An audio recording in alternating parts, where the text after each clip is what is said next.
저는 새로 들어왔기 때문에 아마 여기 판타스에 있는 당뇨병 파일을 부르라고 하니까 불러줬네요. 세션 저도 살아있네요. 세션 안 살아있으면 이제 다시 불러와서 해야 되고, 오른쪽에 보면 저는 살아있네요.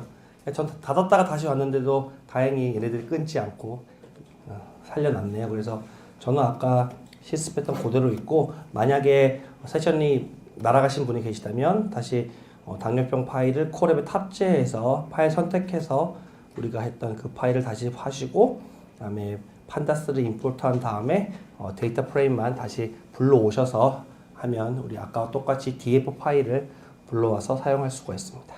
자, 지금 그냥 DF 파일이 다 살아있는지 한번 확인을 해보시겠어요? 어떻습니까? 뭐 예를 들어 이렇게 쉐이프만 확인해 보라고 시켰을 때 이렇게 문제가 없이 나온다면 여러분 세션이 아직 연결되어 있는 거니까, 그래서 이어서 계속 하면 되겠습니다.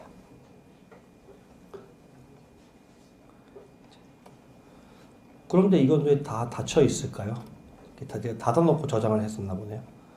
그리고 내용 확인도 다 돼 있고, 제 4번에 다 돼 있고, 특징 분석도 4번에 다 돼 있고, 네. 내용 시각화하기 이렇게.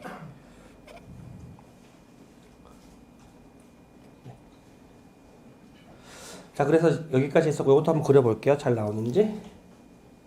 네, 잘 나오네요. 네, 그래서 우리 점심 먹기 전까지 했던 게 프레그넌시에서 분포를 박스 플러스 그려서 이제 아웃라이어도 한번 확인해보고, 전반적으로 데이터가 이렇게 구성되어 있는데 문제가 되는 부분이 여기 있고, 이런 식으로 한번 확인해봤습니다. 그래서 그 다음에 할 거는 히스토그램도 같이 그리고 바이오인프라도 3개를 같이 그려서 이 데이터를 전반적으로 다 알 수 있게 한번 우리가 그림을 그려보도록 하겠습니다.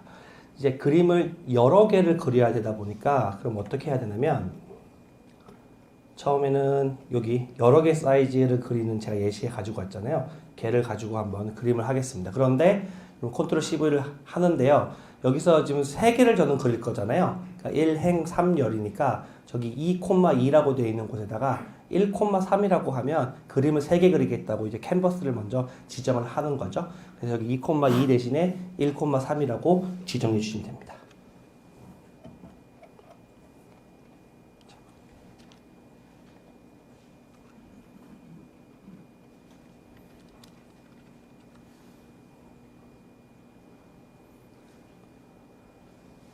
그 다음에는요, 그 사이즈를 좀 우리가 변경해 줘야 되는데, 아까 예를 들어 4,4 같은 그림이라면 대충 이 정도 크기의 그림이 비슷하게 나올 거잖아요. 근데 우리가 그림을 3개나 그릴 건데 여기다 그리면 조금 작으니까 조금 더 늘려줄게요. 뭐 한 6,4 정도로 할까요? 약간 길쭉하게 그려지는 건 이쁘니까 이렇게 해서 약간 변경해 주고 하면, 우리가 그림을 그릴 때 처음에 이렇게 캔버스 그림을 어떤 크기로 그릴지 먼저 세팅을 해주는 게 요 정도면 이제 시작을 하게 되겠습니다.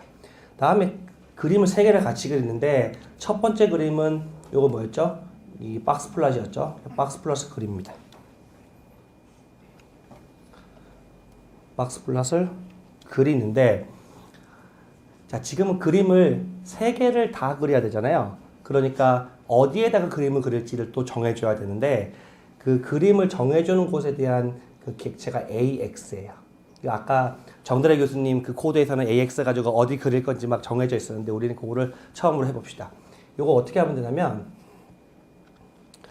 AX는 하고요, 위치 어디냐 하고 AX는 하고 위치를 정해주는 건데, AX의 맨 앞에면 맨 왼쪽이면 0, 3개 그리기로 했으니까 중간이면 1, 그리고 오른쪽이면 2 이렇게 정해주시면 됩니다. 그래서 일단 그려볼게요. 여기 그려지는지. 이렇게 일단 3개가 나왔고 캔버스 3개 나왔죠? 그 중에 맨 왼쪽에 얘가 이제 박스 플러스 일단 그린 걸 확인할 수가 있습니다. 네. 그리고 중간에는 우리 히스토그램을 그리기로 했었죠? 히스토그램은 박스 플러스이 아닌 히스트 플롯. 그래서 이 박스 플롯을 복사해주고 여기에 박스 대신에 히스트로 바꿔줘요. HIST. 그리고 위치는 얘는 중간이니까 위치도 여러분들 바꿔주시고요. 위치는 뭐 중간에 하면 1이라고 바꿔주면 되겠죠. 네, 그렇게 해서 이렇게. 그런데 저는 이 왼쪽에 있는 박스 플롯하고 중간에 있는 이 히스토그램에 지금 이 박스 플롯 같은 경우에는 왼쪽이 이게 단위잖아요. 사람이 몇 명인지 그런 값들이 나와 있는 거잖아요. 맞죠? 여기 분포가 중간에가 이제 50%고 뭐 25%고 75%고. 근데 이쪽은 사람의 단위를 나타내는 게 X축이잖아요. 얘를 이제 Y축에다가 그리면 이 박스 플롯하고 히스토그램하고 두 개를 비교할 수가 있을 거잖아요. 지금은 다른 축에 그려져 있으니까 좀 비교하기가 어려우니까. 그래서 얘를 가로 그림으로 바꾸고 싶은데 그럴 때는 어떻게 하면 되냐면 히스플라 위치에다가 y는이라고 바꿔주면 됩니다. 그럼 내가 y를 기준으로 히스토그램을 그리겠다 이런 뜻이 되거든요. 그래서 y는이라고 바꿔주면 네, 이렇게 그러면 뭔가 맞죠?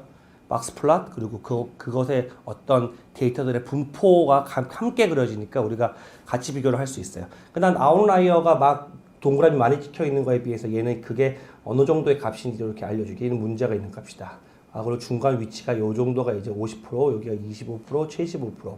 그리고 위에 있는데 여기 좀 약간 의심이 가는 혈압이 이렇게 높다는 건 좀 이상한데 아웃라이어들이 있고 밑에도 이렇게 아웃라이어들이 있고 이렇게. 네.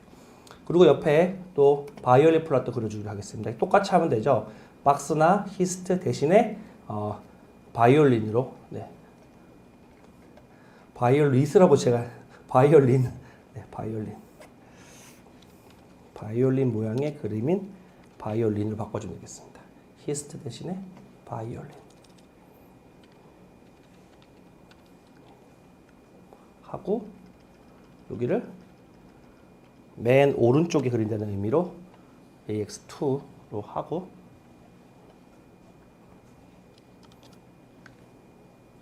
그럼 세 개가 이렇게 그려지게 되겠습니다. 그러니까 전반적인 밀도 그리고 히스토그램에 있어서 정확한 카운트도 우리가 한번 체크해보고 그러면서 박스 플롯으로 그 전체적인 데이터의 크기도 우리가 살펴볼 수가 있는데 여기서 약간 아쉬운 게 하나가 있는데 저는 뭐가 아쉽냐면 여기 박스 플롯에 있는 요 Y축 요거 값하고 여기 히스토그램에 있는 여기 Y축 값하고는 뭔가 좀 같잖아요. 거의 완전 똑같진 않지만 같잖아요. 근데 얘는 밀도 함수를 그리다 보니까 요 끝에 뭐 요런 게 조금 생기는 게 있어서 좀 단위가 다르죠. 위치가 맞죠? 이 Y축에 요게 달라서 요걸 좀 통일을 시켜주고 싶습니다. 그래서 통일을 어떻게 시켜주냐면 우리가 Y축에서 맨 아래에 있는 부분하고 맨 위에 있는 부분이 뭔지를 지정해주는 옵션이 있는데 그걸 한번 해볼게요. 그건 어떻게 하냐면 PLT 그러니까 매플라립에서 그거를 지원을 하게 되고요. PLT에 Y의 리미트의 약자로 Y림이라고 하면 됩니다. 그러면 Y축의 범위를 어디서부터 어디까지로 하게 되는지 지정해 주는데 거기 안에 범위를 집어넣어 주면 되고요. 그리고 리스트로 주면 됩니다. 맨 아래쪽하고 맨 위쪽. 예를 들어서 지금 이거 같은 경우에는 저는 한 마이너스 1부터 한 130 정도로 할까요? 아니면 마이너스 10부터 130 정도로 할까요? 중간에 뭐 이런 식으로 내가 그리는 그림들의 이 전체 그림 전부 다의 리미트는 마이너스 10부터 130까지 하겠다. 실행해 보면 이렇게 세 개 그림의 Y축의 스케일이 딱 똑같이 되면서 우리가 좀 비교를 더 잘할 수 있는 그런 형태로 되게 됩니다. 이 데이터가 이제 이거 그림을 보고 어떤 건지 이제 좀 판단을 해야 되는데 히스토그램은 전반적인 분포가 나와 있고요. 그 분포에 대한 요약이 이렇게 나와 있다가 보시면 되고요. 요거는 그 밀도로 또 표현하고 있는 게 이렇게 있다고 보시면 되겠습니다. 그래서 이렇게 해서 지금 뭐 한 거냐면 블러드 프레셔에 대해서 이렇게 했단 말이죠. 그럼 블러드 프레셔 말고 다른 것도 해볼 수 있겠죠. 그럼 여기 숫자를 바꾸면 되는데 이 2를 3개나 바꾸면 귀찮으니까 한 개만 바꾸기 위해서 그냥 대충 여기다가 i를 하나 넣읍시다. 뭐 i는 뭐 세 번째 거라고 하고 저 숫자 2 대신에 i로 바꾸면 되잖아요. 그럼 i만 바꾸면 다 바뀔 테니까. 그래서 여기를 i로 2 대신에 다 i로 하고 네. 그리고 그런데 이렇게 되면 또 뭐가 문제가 생기냐면 실행해보면 제가 아까 Y축의 범위를 마이너스 10부터 130으로 했기 때문에 이게 지금 여기 뭐 스킨 세크니스나 다른 값은 이 범위가 또 안 맞을 수 있잖아요. 맞죠? 그럼 이제 요걸 또 지우고 하면 또 약간 안 맞을 수도 있고 하니까 이럴 때는 이제 어떻게 하면 되냐면 어떤 우리 이 컬럼의 데이터 중에 제일 작은 부분을 맨 밑에 두고 제일 큰 부분을 위에 두면 되지 않을까요? 맞죠? 그래서 그렇게 한번 실행해 봅시다. 제일 작은 부분은 어떻게 하면 되냐면 여기 옆에 쭉 적으면 여러분 헷갈리니까 이렇게 합시다. 그래서 y 미니멈이라고 할까요? 그냥 y 미니멈. 제일 작은 값. 우리가 어떤 컬럼을 조사했을 때 그 값 중에 제일 작은 값은 일단 df의 요거죠. 요거 결국 요거 그냥 붙이면 되죠. 그렇죠? df의 컬럼즈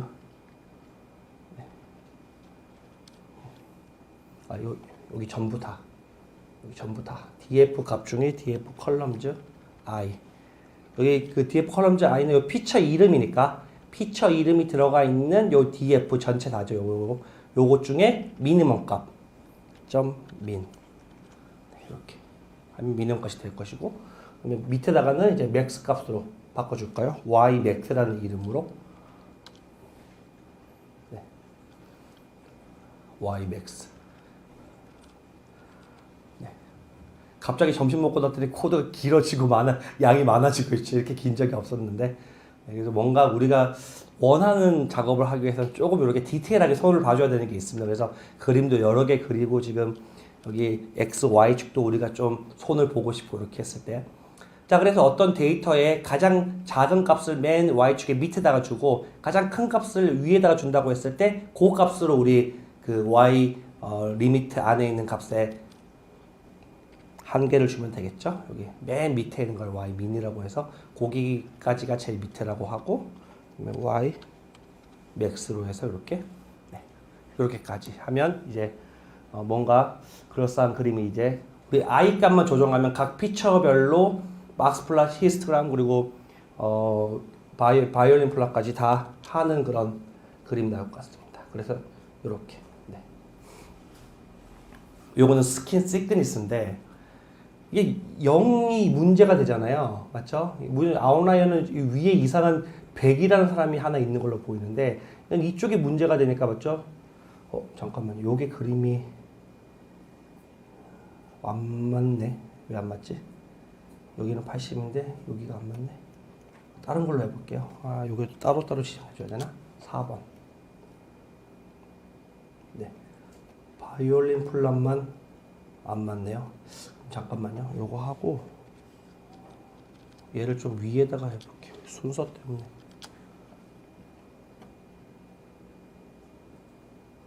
네, 안 맞네요. 이거 맞추려면 바이올린 플랫, df, i 똑같고 박스 플랫.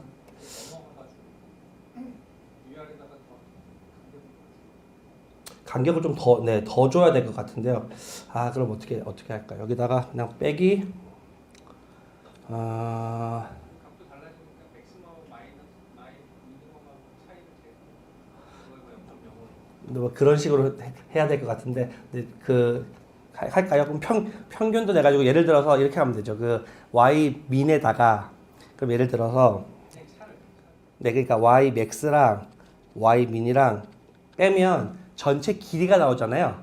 맞죠? 맥스랑 미니랑 빼면 전체 길이에서 10% 정도 더 밑에 여백을 주고 뭐 10% 정도 위에 여백을 준다 이렇게 생각을 하게 되면 두 개를 뺀 값을 우리가 그냥 뭐 h라고 이렇게 두게 되면 그럼 이게 전체 100%가 될 거고 맞죠? h는 맥스에서 민을 뺐으니까 전체 크기 100%가 될 거고 10%씩을 빼고 더하고 해주니까 요 민에다가는 0.1 곱해서 10% 정도의 h를 여기다가 딱 해서 여백을 주고 y max에도 0.1 곱하기 h 정도로 이렇게 해서 한번 해보겠습니다. 네, 더 줘야 되겠네요.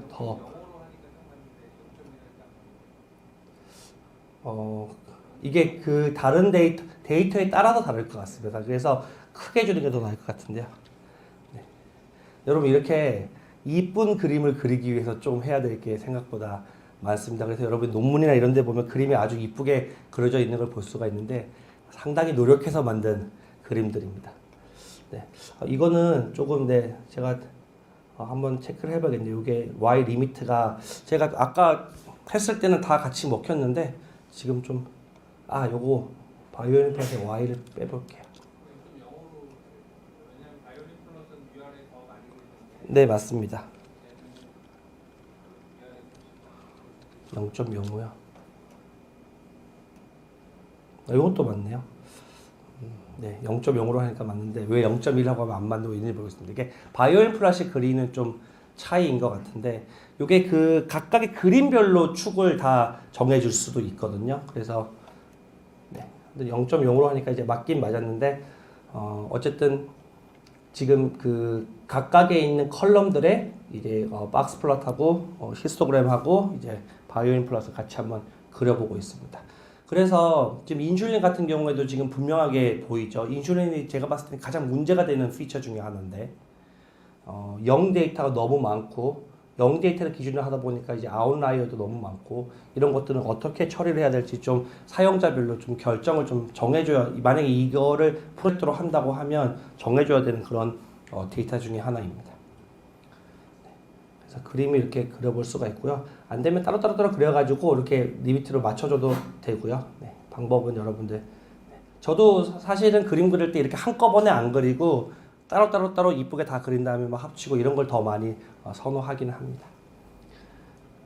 왜냐면 이제 이게 지금 보시면 따로 그렸을 때는 이제 800 같은 글자가 지금 막 옆에 피규어에 막 침범하기도 하고 그래가지고 네, 이것도 좀 예를 들어서 6 대신에 이제 8 이런 걸로 더 크게 네, 바꿔줘야 될 때도 있고 네, 이런 식으로 좀 낮게 보이네요. 자, 그 다음에 요것도 할 수가 있고요. 지금 우리는 이제 통계 값이나 무슨 검정은 특별히 안 해서 이제 디테일하게 하지는 않을 건데 예를 들어서 박스 플롯이 있는데 이거는 전체에 대한 박스 플롯이잖아요. 맞죠? 지금 전체 사람에 대한 박스 플롯인데 이거를 당뇨병이 있는 사람과 없는 사람의 두 개의 박스 플롯으로 해가지고 비교할 수도 있을 거 아니에요. 아, 있는 사람은 분포가 이렇네, 없는 사람은 분포가 이렇네, 이런 식으로 해서 그 그림을 한번 그려보도록 하겠습니다. 그건 어떻게 그리냐면요. 지금 위에서 제가 그 주석으로 달아놨듯이 박스 플롯에 전체 데이터 프레임에 X쪽 칼럼하고 Y쪽 칼럼을 지정해주면 되는데 X쪽 칼럼은 우리가 지금 당뇨병이 있냐 없냐를 구분할 거니까 아웃컴이라고 지정해주면 되고요. 그럼 X쪽이 있냐 없냐 두 개만 나올 테니까. 그리고 Y쪽은 우리가 원하는 뭐 인슐린이면 인슐린 아니면 혈당이면 혈당 이런 걸로 바꿔주시면 되겠습니다. 자, 그래서 이 박스 플롯 똑같이 하시면 되고요. 똑같이 하시면 되고 그 다음에 여기서 이제 SNS에 박스 플러스 할 건데 데이터는 DF로 하고 X 부분은 아웃컴이라고 해주고요. 네, 아웃컴. 그리고 Y축은 뭐 예를 들어서 혈당으로 할까요? 글루코즈. 네, 이렇게 해서 한번 실행해 보시면 제가 점을 틀렸네요. 네. 아까도 쉬는 시간에 잠깐 얘기를 했는데요. 여러분들 그 코딩 너무 어렵고 하잖아요. 이런 이제 에러가 뜨면 이제 코딩을 이제 많이 힘들게 하는 요인인데 에러가 많이 뜬 사람일수록 그만큼 더 많이 경험치가 쌓인다고 생각하시면 됩니다. 수업 시간에는 어쩔 수 없이 우리는 진행을 해야 되니까 되는 코드만 하는 거잖아요. 근데 내가 직접 하면 에러가 발생을 하게 될 수밖에 없죠. 근데 그 에러를 계속 만나야지만 경험치가 느는 거니까 그렇게 에러에 대해서 너무 스트레스 안 받아주셨으면 좋겠습니다. 네, 그럼 이제 두 개가 이제 그려지게 되고요. 그래가지고 여기다가 뭐 여러 가지 다양한 그 유의성 검정 등을 통해서 뭐 p-밸류 계산하는지를 통해서 얘가 두 개가 유의미하게 통계적으로 다르다 같다 뭐 이런 것들을 우리가 또 이제 할 수도 있을 것 같습니다. 이 두 개를 같이 그려봤고요. 그 다음에는 그 상관계수를 앞 시간에 잠깐 했었는데 그거를 좀 이쁘게 그리는 방법 중에 이제 히트맵 그림이 있어서 히트맵 그림을 한번 그려보겠습니다. 일단 DF에 저번에 CORRE였던 것 같은데 요게 살아있죠? 네, 요게 잘 살아있습니다. 그럼 요거를 그려보겠습니다. 뭘로 그리냐면 시본의 그 그림 그리는 툴 중에 sns.hitmap이 있습니다. hitmap. 네, 이렇게 히트맵을 대문자가 아니고요. 소문자입니다. 히트맵이 있고 이 데이터에 대해서 그리는데 그냥 그리면 이렇게 그리면 나오긴 하는데 여기 색깔만 나오거든요. 그래서 만약에 여기 위에 있는 값을 우리가 직접 알고 싶으면 옆에 옵션으로 annotate는 true라고 옆에 옵션을 붙여주시면 됩니다. 그래서 컴마 annotate true. 네, 이렇게 하면 요거를 이제 해석하는 방법은 아까 상관계수가 높은 지역은 마이너스 1에 가깝거나 1에 가까우면 굉장히 연관이 강하다고 했는데 옆에 있는 요 분포를 보면 마이너스 1 쪽에 가까운 건 없어 보이고 1 쪽에 가까운 거는 점점 밝은 색깔을 띠고 있으니까 이 그림 중에서 밝은 색깔을 우리가 좀 분석을 하면 되겠어요. 예를 들어서 대각선은 다 1인 거는 자기 자신이니까 당연한 거니까 요거는 무시하고요. 우리 아까 봤다시피 여기 프레그넌시스하고 에이지에서 두 개가 연관이 조금 있구나. 그리고 우리 결과 그 당뇨병 중에서는 가장 연관이 있는 것 중에 하나가 이렇게 글루코즈구나. 뭐 이런 식으로 한 번에 이제 보면서 전체적인 이제 상관관계를 우리가 확인할 수가 있습니다. 이것도 이제 어떤 테이블 데이터에서 가장 기본적으로 맨 처음에 그리는 그림이니까요. 이거 딱 그려보고 이렇게 처음에 상관관계를 분석하게 되겠습니다. 그리고 여기서는 이제 특별히 우리가 분석을 할 게 많지는 않은데 조인트 플롯도 그리면 또 그림에 따라서는 여러 가지 분석이 가능하기 때문에 한번 해보도록 하겠습니다. SNS에 대해서 조인트 플롯이라고 있는데요. 두 가지의 값을 데이터들을 점으로 쫙 찍고 그게 어떤 관계가 있는지 보는 거예요. 그래서 세 가지를 해볼 건데 여기 일단 문법이 모르겠으면 제가 여기 위에 정리해놨으니까 문법 한번 보고 갈까요? 그러면 조인트 플롯은 데이터를 먼저 제시를 해주고 x에다가 칼럼이 먼저 적어주고 y에다가 칼럼이 먼저 적어주고 hew는 이거는 이제 그 색깔인데 주로 당뇨병이 있냐 없냐처럼 라벨을 여기다가 적어주는 경우가 많으니까 그걸 적어서 이거 해보면 되겠어요. 그래서 조인트 플롯의 처음에 데이터는 df 전체 데이터 중에서 X 컬럼은 제가 위에는 이제 글루코즈하고 BMI를 제가 한번 비교해보고 싶어서 이렇게 적었는데요. 여기 붙여서 한번 해볼까요? X는 글루코즈로 우리가 설정을 하고요. Y는 BMI로 설정을 하고요. 그리고 마지막에 색깔도 칠하고 싶어요. 이렇게 하면 그림이 그려지긴 합니다. 이렇게 하면 두 개의 관계가 그려지기도 하는데 이 점들은 어떤 게 당뇨병이 있는 사람인지 없는 사람인지는 구분되지 않잖아요. 그래서 그거를 구분해 주는 게 옆에다가 hew라고 하는 옵션을 또 주면 돼요. hew는 아웃컴이다. 네. 갖다가 붙이겠습니다. 갖다가 붙여서 그림을 그려보면 이런 식으로 뭔가 두 개, X는 글루코즈 값이고요. Y는 BMI고요. 거기서 지금 색깔은 당뇨병이 안 걸린 사람이 이제 파란색으로 점으로 표시되어 있고 걸린 사람은 오렌지색으로 이제 표시되어 있습니다. 그래서 옆에는 이렇게 약간 밀도 함수도 그려져 있고요. 이것이 뭐 완벽하게 분리가 된다든지 뭐 이런 거에 따라서 좀 우리가 분석할 수 있겠죠. 지금도 약간은 좀 두 개가 분포가 좀 약간 다르게 돼 있는 것처럼 보이죠. 만약에 이거 전체로 보면 이거를 그룹핑하는 건 이제 어려울 수는 있겠지만 지금 우리가 라벨을 알고 있으니까 어느 정도 중간에 여기 정도 라인에 이렇게 정도 설정해서 그냥 당뇨병이 있고 없고를 우리가 판단할 수도 있겠다 이렇게 처리할 수도 있겠습니다. 이런 것들을 할 수가 있어서 여기까지가 이제 오전부터 해가지고 실컷 본 것 같죠? 요 데이터는 대충 이제 다 알 것 같다. 문제점도 먼저 알 것 같고, 근데 피처도 하도 많이 봤으니까 이런 피처들이 있고, 당뇨병이 있고, 없고, 몇 명이고, 대충 이런 거. 그래.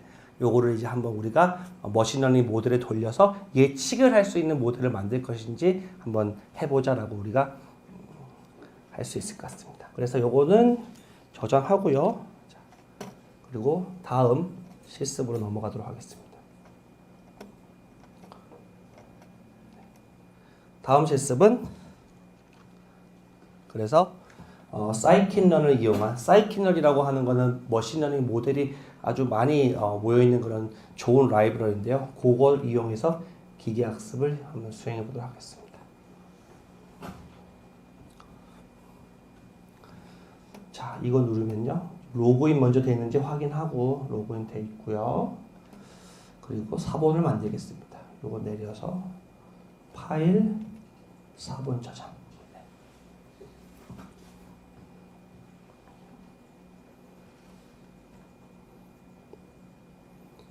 이건 닫고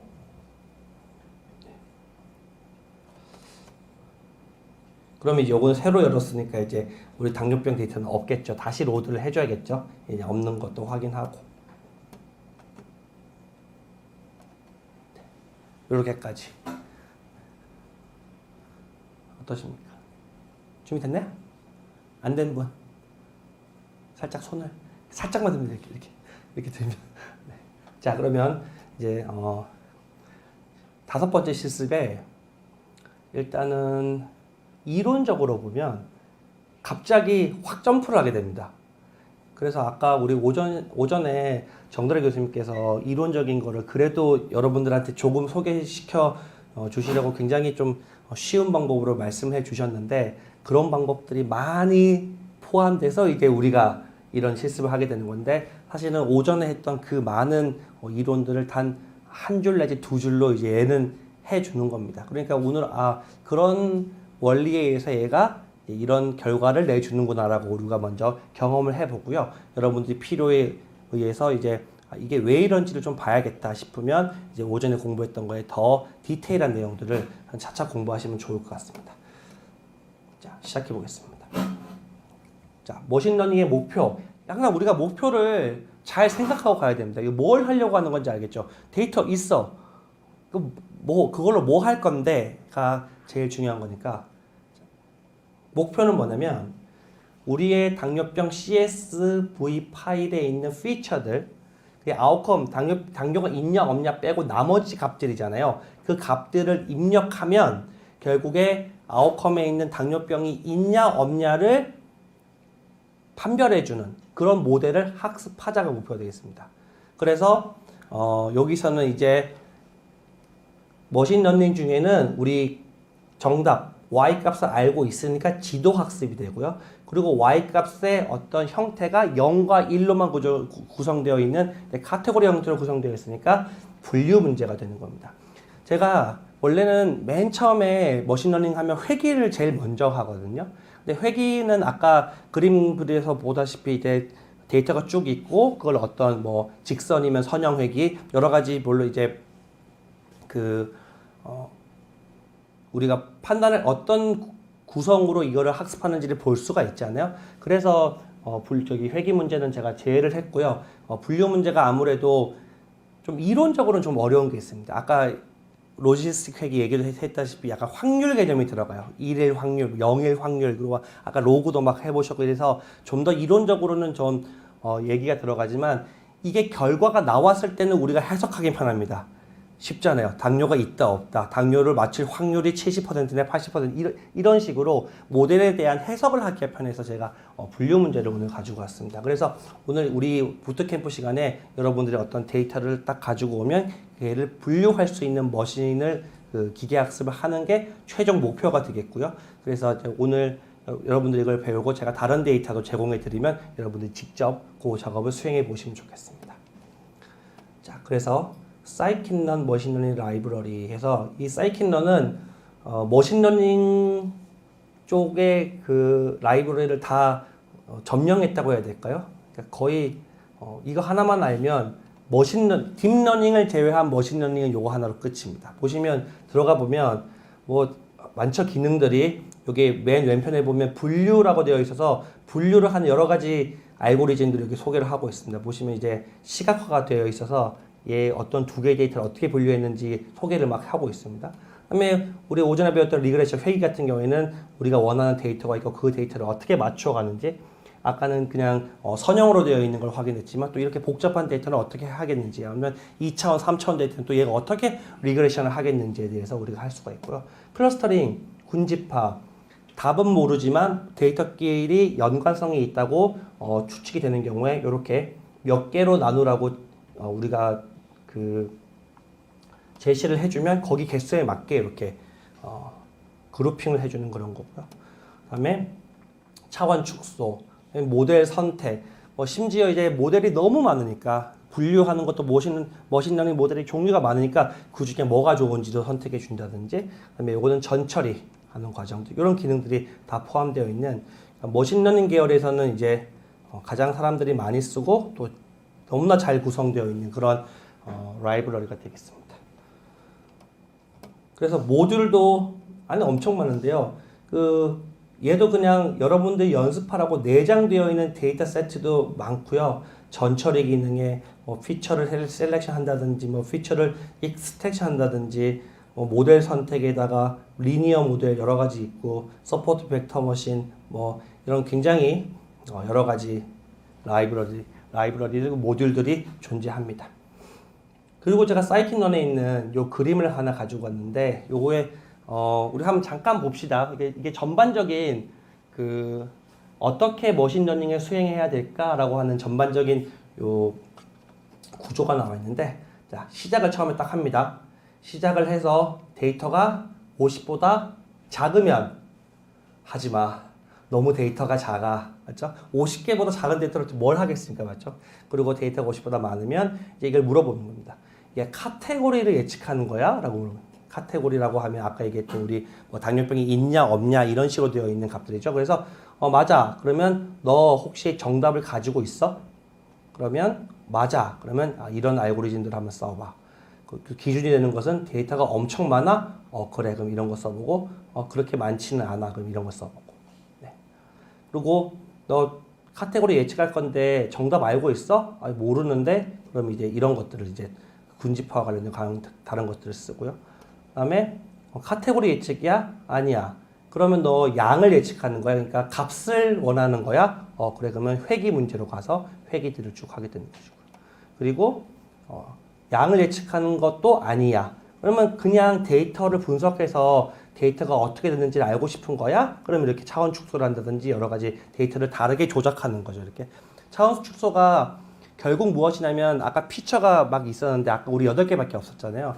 피처가 막 2,000개, 3,000개 막 이럴 때 필요 없는 거는 어떻게 없애야 될 거잖아요. 그래서 축소라는 이름이 붙은 겁니다. 그러니까 딥러닝이나 이런 아니면 빅데이터에서는 데이터가 너무 많으니까 그거를 어느 정도 줄여주는 것도 필요하잖아요. 아주 효과적으로. 네, 그럴 때 이제 이쪽으로 가는 겁니다. 디멘 차원 축소로 가는 것이고. 그러면 그거 아니야? 그럼 그것도 아닌데. 그러면 구조를 파악하고 싶은 거야? 그러면 이제 운을 빌어. 네. 그러니까 여기에 해당되지 않더라고 하더라도 할 수 있는 게 없는 건 아니죠. 또 다른 거를 트라이 해볼 수도 있고, 맞죠? 통계적인 기법도 해볼 수가 있고. 예를 들어 유전체 데이터에 들어가면 여기서는 이쪽으로 나오죠, 결국에. 하지만 또 다른 여러 가지 또 연구를 해서 트라이를 해보고 이렇게 되는 겁니다. 기존에 이제 잘 되어지는 어떤 머신러닝 기법들은 이 그림으로 설명이 가능할 것 같아요. 자, 그러면 학습을 위한 데이터 처리를 맨 처음에 하는데 트레이닝 데이터하고 테스트 데이터하고 구분을 해야 됩니다. 이게 이제 왜 그런지를 한번 살펴보죠. 우리 지금 당뇨병 하고 있잖아요. 당뇨병을 하고 있는데 우리가 가진 데이터를 잘 어떻게 표현하기 위해서예요? 아니면 어떤 다른 사람의 데이터도 넣어봤을 때 얘가 당뇨가 있는지 없는지를 판단하기 위해서요. 그게 중요한 겁니다. 이게 좀 헷갈릴 때가 있는데 만약에 의료 현장에서 그냥 간이 내가 어떤 값을 피검사를 하지 않더라도 이걸 되게 중요시하게 하더라고요. 피검사가 사실은 그렇게 어려운 것까지는 않은데 일단 바늘을 찔러 놓고 하니까 전문가가 필요하잖아요. 그러니까 전문가 없이도 뭔가를 예측하기 위해서 내가 측정할 수 있는 데이터를 가지고 넣었을 때 병이 있냐 없냐를 간이적으로 검사해 주는 거를 이제 그런 제품들을 만약에 만들고 싶다고 하면 우리가 가지고 있는 데이터가 있을 거고 그런데 그거는 우리가 가지고 있는 데이터를 뭘 하기 위해서가 아니고 새로운 데이터가 왔을 때 그게 잘 동작하게끔 만들고 싶은 거잖아요.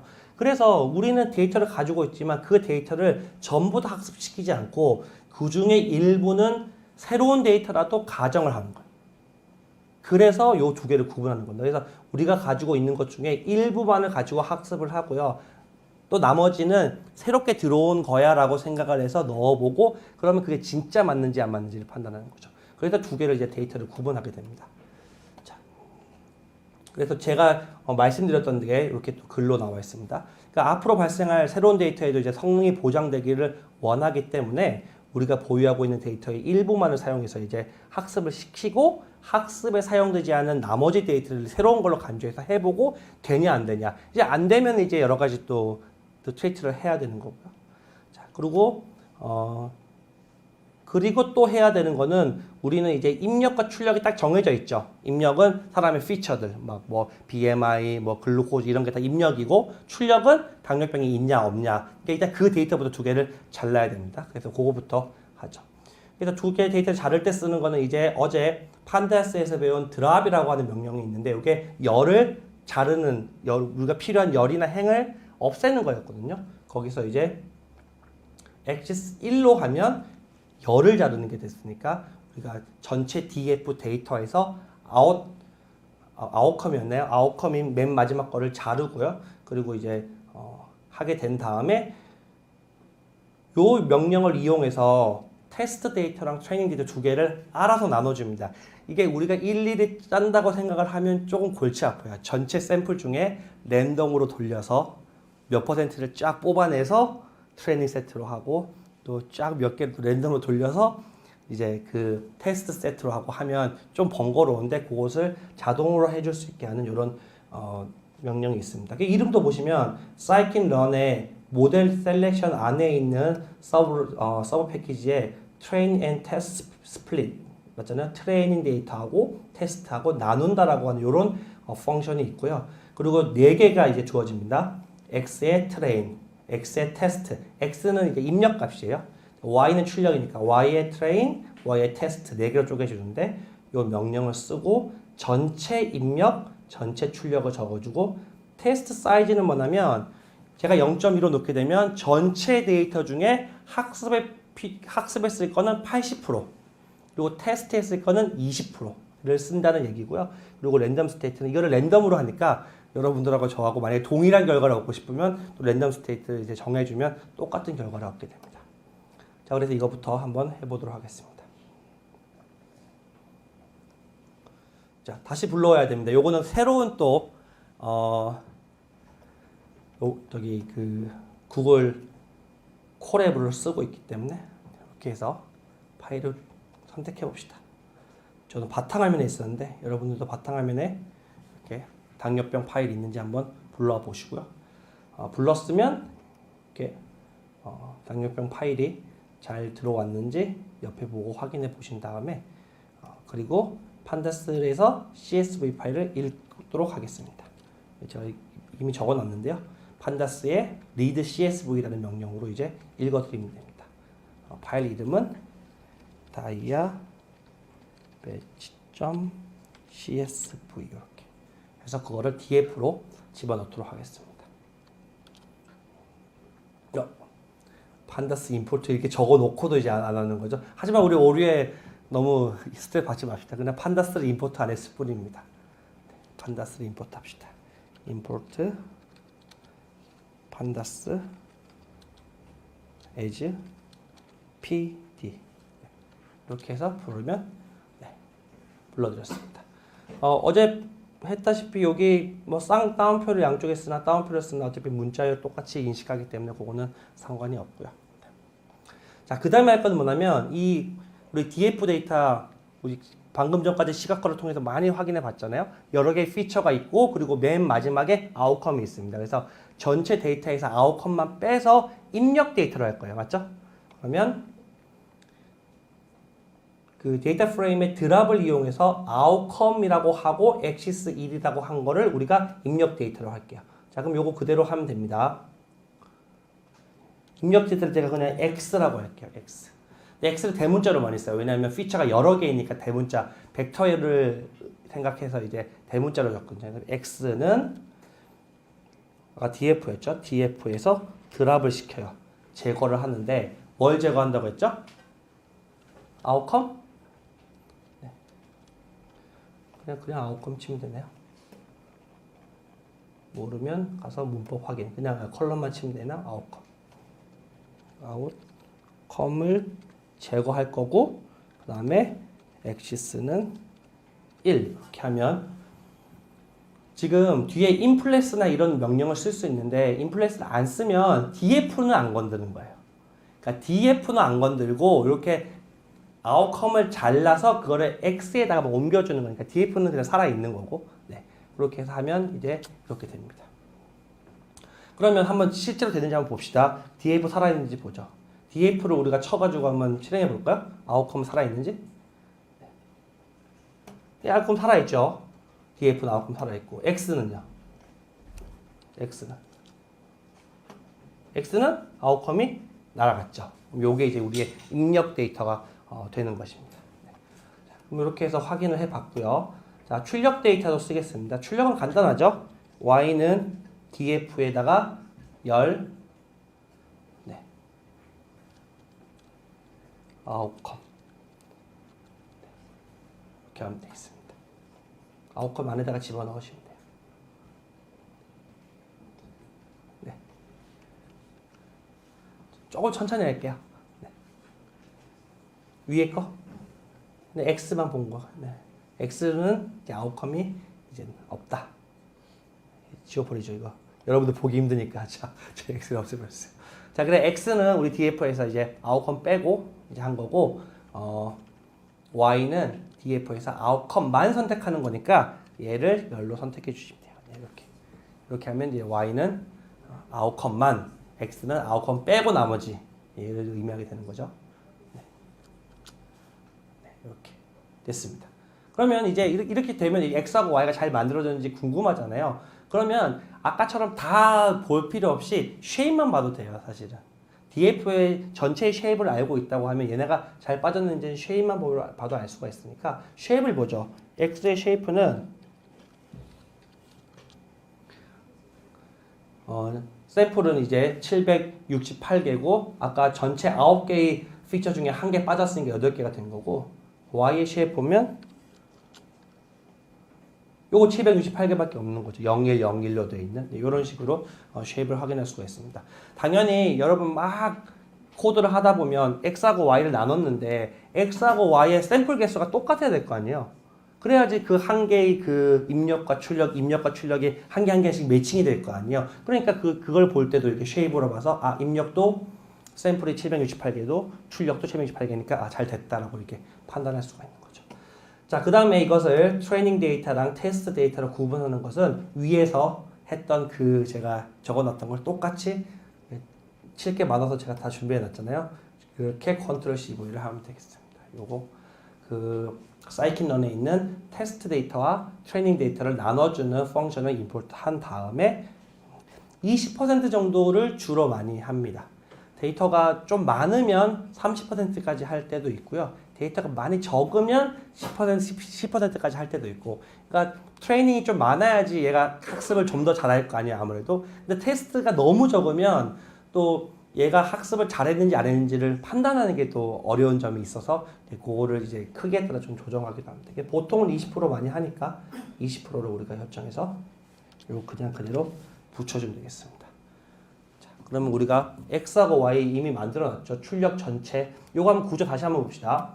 요거는 뭐 임포트 하는 건데 우리가 불러드리려고 하는 게 트레이닝하고 테스트를 스플릿하는 요 펑션을 불러드리는 거고 요것의 입력 값은 뭐가 있냐면 X 전체의 우리 그 머신러닝 데이터의 입력과 출력 그리고 어떻게 자를 것인지 그리고 뭐 랜덤 스테이트가 정해져 있고요. 출력은 X에 대한 학습용 데이터, X에 대한 테스트용 데이터 그리고 트레이닝 데이터, 테스트 데이터 요 4개로 이렇게 구성되어 있습니다.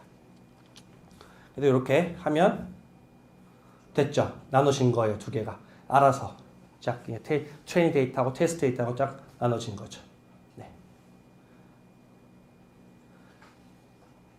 아직 좀 기다릴까요? 괜찮아요?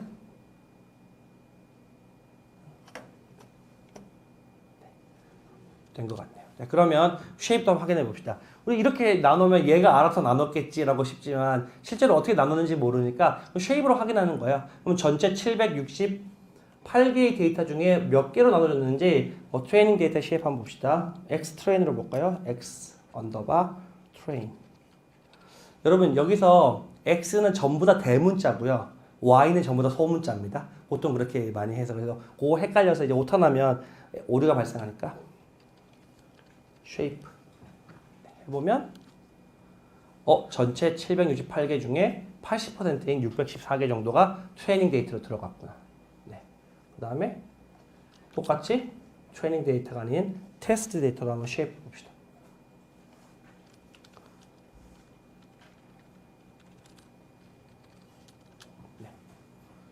여기는 154개 정도의 데이터가 들어와 있구나. 네, 이렇게 됐습니다. 그리고 그러면 이게 지금 밑에 있는 요것도 중요한데요.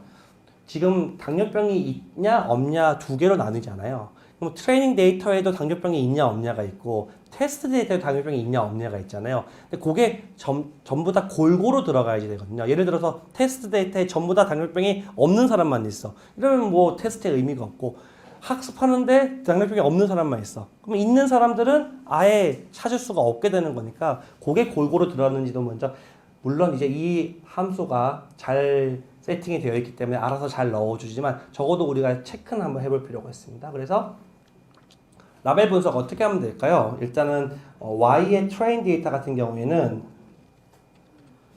뭐 어떻게 하면 되냐면 그냥 밸류 카운트로 할까요? 네, 그렇게 한번 해봅시다. 밸류 카운트 걸어 네 이렇게 이거는 우리가 학습할 데이터에 분포를 보고 있는데요. 당뇨가 없는 사람이 좀 골고루 되어 있는 것 같습니다. 꽤 네, 괜찮은 것 같고 테스트 이렇게 바꿔서 한번 해볼까요? 이거 같이 하면 좋은데 컴머로 하면 될까? 프린트하기가 제가 받아치기가 쉽지 않아서 안 될 것 같은데 네 이렇게 한번 해보죠. 컴마로 두 개다.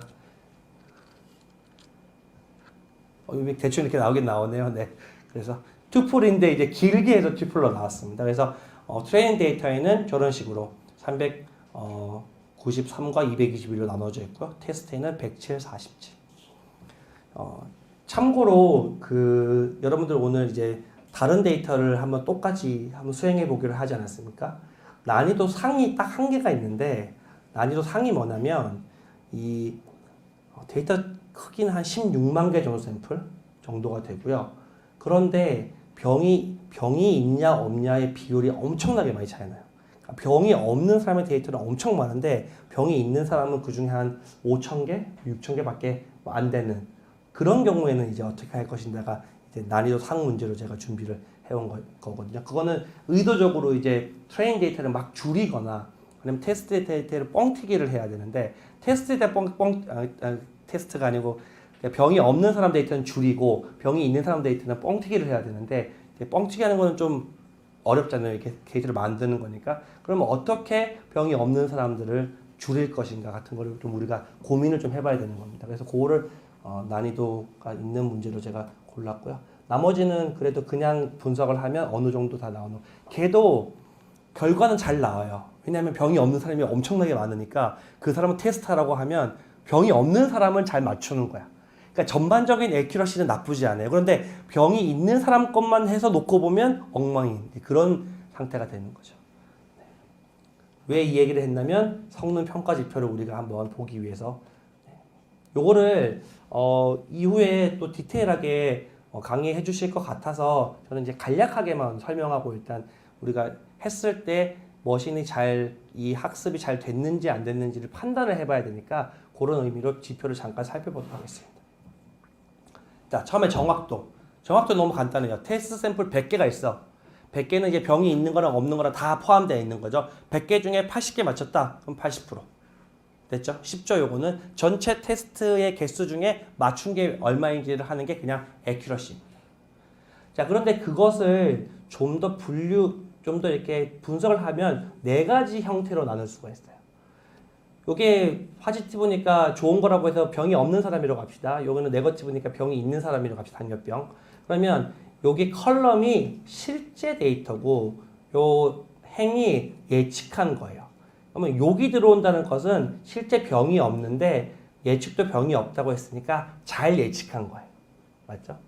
여기는 실제로는 병이 있는데 병이 없다고 예측한 거니까 예측을 잘못한 거죠. 그리고 여기는 똑같이 예측을 잘 못했는데 실제로는 병이 없는데 병이 있다고 예측했으니까 여기도 잘못한 거고, 마지막은 병이 있는 걸 진짜 있다고 했으니까 이것도 예측을 잘 한 겁니다. 그래서 에큐러시랑 이 오차익률의 차이는, 정확도는 이걸 다 뭉뚱그려 가지고 합쳐서 이제 하니까 이제 좀 볼 수 있는 어떤 분석 정도 한계가 있는데, 오차익률을 놓고 보게 되면 이쪽 부분과 이쪽 부분, 그리고 못한 부분을 서로 비교하면서 볼 수 있으니까, 아 얘는 병이 있는 경우를 잘 못했구나, 아 얘는 병이 없는 경우를 잘 못했구나, 이런 좀 디테일한 분석을 할 수가 있겠죠.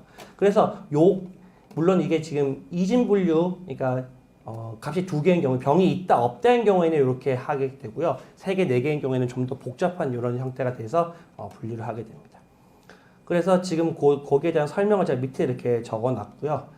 사이킨원에서는 또 이 컨퓨전 매트릭스, 지금 우리가 본 요거를 컨퓨전 매트릭스라고 하는데, 요 펑션이 있어서 또 집어넣으면 또 이걸 알아서 또 만들어줍니다. 그래서 한번 그것도 해볼 거고요. F1 스코어는 뭐냐면,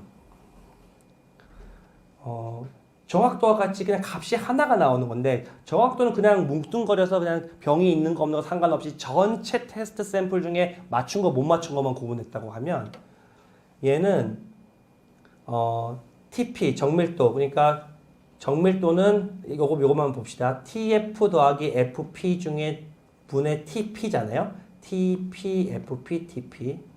그러면 TP, FP는 여기 있는 거예요. 맞죠? TP, FP는 뭐냐면 내가 파지티브라고 예측을 한 거죠. 맞죠? 예측을 한 건데, 이거는 잘못한 거고 이거는 잘한 건데, 어쨌든 이게 두 개를 다 합한 것 중에 TP예요. 그러니까 내가 파지티브라고 예측한 것 중에 진짜 파지티브 비율은, 말로는 이해가 되죠. 이제 그게 이제 의미를 갖는 거는 좀 많이 고민을 해봐요. A가 어떤 의미를 가지는지도 좀 생각해봐야 되는데, 그거를 정밀도로 하고, 비슷하게 TP 더하기 FN 분의 TP.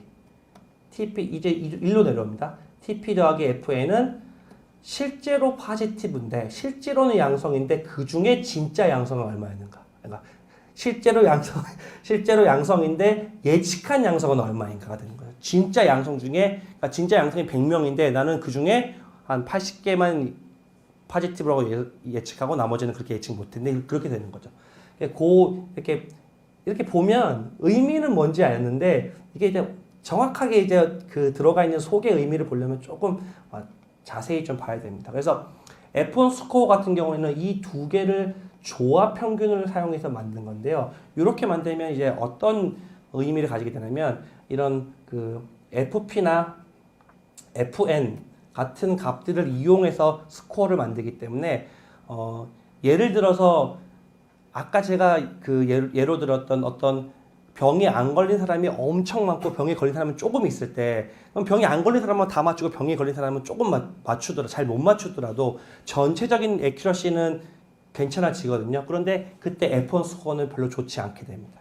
그래서 F1 스코어는 그 병이 있는 것과 없는 거에 대한 어떤 그 가중치 같은 거를 부여를 해서, 왜냐면 조합 평균을 쓰기 때문에, 그래서 둘 다 잘 맞췄는지를 체크하는 데는 조금 더 유용한 그런 스코어가 되겠습니다. 그래서 F1 스코어를 가장 처음에 많이 쓰는 편이에요.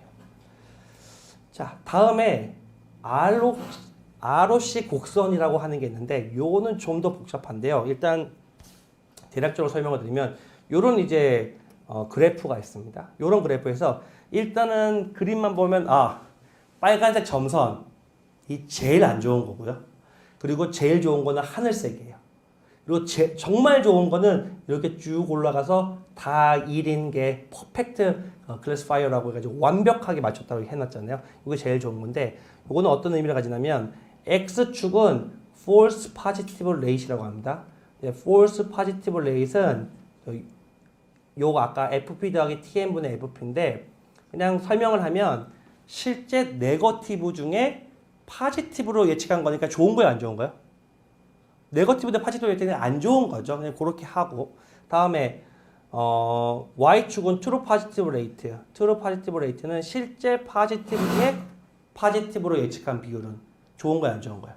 좋은 거죠. 네, 좋은 겁니다. 그래서 이쪽과 이쪽의 어떤 그 관계를 이제 쭉 그린 건데, 이 관계는 어떻게 만드냐면, 예를 들어서 우리가 아까 로지스틱 리그레션에서 이것도 대충 소개를 해드리면 로지스틱 리그레션에서 지금 0.5를 기준으로 한쪽은 1로 가까이 가고 있고 한쪽은 0으로 가까이 가고 있잖아요. 그러면 여러분 이게 만약에 값이 한 0.7이야.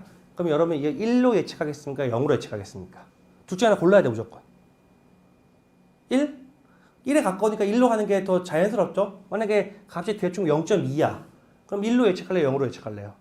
0으로 예측하겠다. 확률로 보면 이게 1이라고 하는 확률로 보면 7이라고 0.7은 1일 확률이 70%니까 1로 예측하는 게 당연한 거예요. 맞죠? 0.2면 1, 2될 확률이 0.20%밖에 안 되니까 0으로 예측하는 게 맞는 거죠. 그런데 그 기준을 우리가 보통 50%로 잡잖아요. 50% 위면 1로 예측하는 게 좀 자연스러운 것 같고 아니면 0으로 예측하는 게 자연스러운 것 같다. 그런데 이제 요 ROC 곡선을 그릴 때는 그거를 막 바꿔보는 거예요.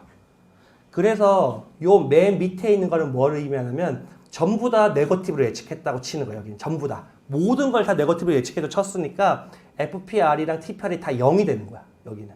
뭐 예를 들어서 기준을 여기 두는 거지. 여기 두고 전부 다 네거티브라고 예측을 그냥 하는 거죠. 임의로. 네. 그렇게 해서 이제 완전 여기를 띄게 되고 여기 1인 건 뭡니까? 전부 다 파지티브로 예측한 거잖아요. 그러니까 그 FPR도 파지티브로 예측한 비율이 전체고 파지티브로 예측한 비율이 전체니까 여기 1 찍히는 거잖아요. 그럼 사이에 있는 건 뭡니까? 0.5도 해보고 0.6도 해보고 굉장히 스트레스홀드라고 얘기를 하는데 다양하게 하면서 여기다 막 찍어보는 거죠. 그 기준을, 그 확률적 기준을 다양하게 하면서 찍어봐서 그래프를 그리면 이렇게 그림이 나옵니다. 그래서 이게 다양한 기준에 따라서 얼마나 이 액큐러시가 높은지를 또 측정해주는 그런 도구가 됩니다. 그래서 사이킨런에는 이 그림을 그려주는 펑션이 또 있어요. 또. 그래서 우리는 그냥 써서 그림을 그려보면 됩니다.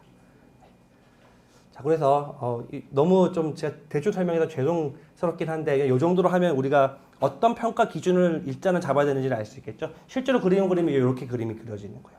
저 점들이 하나하나가 뭐냐면 기준을 막 바꿔본 거죠. 기준을 바꿔보면서 막 그리니까 저기 FPR하고 TPR에 이제 값이 나와서 그걸 찍어가지고 다 선으로 연결해 봤더니 이런 식으로 되게 되고요. 그래서 요 밑에 있는 면적 보이죠? 이 연두색하고 빨간색이 이 면적을 가지고 또 하나의 액큐러시로 잡아서 또 모델을 테스트하기도 합니다.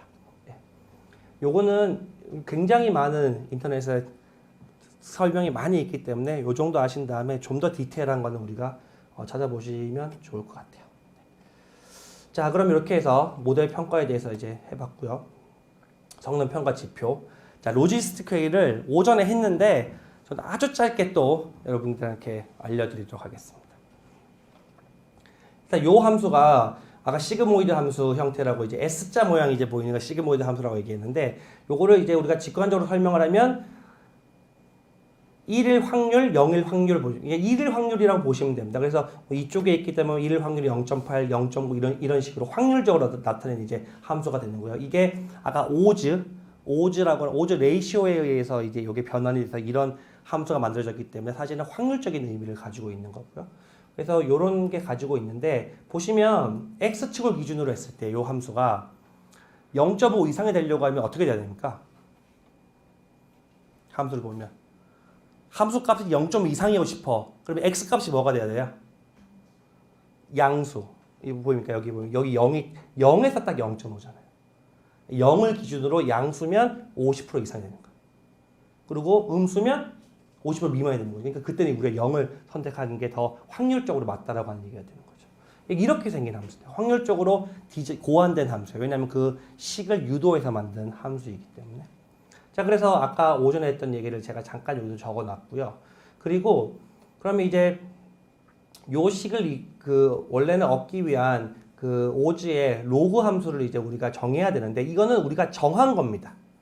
우리가 아까 선형 회귀에서 어떤 데이터가 있는데 그 데이터에 맞는 함수 모양을 직선으로 할 거냐 곡선으로 할 거냐는 우리가 선택하는 거잖아요. 그거랑 마찬가지로 로지스틱 회귀는 이렇게 선택을 하겠다라고 선택한 겁니다. 이유는 쉽고 빠르고 그러니까 가장 우리가 해볼 수가 있으니까.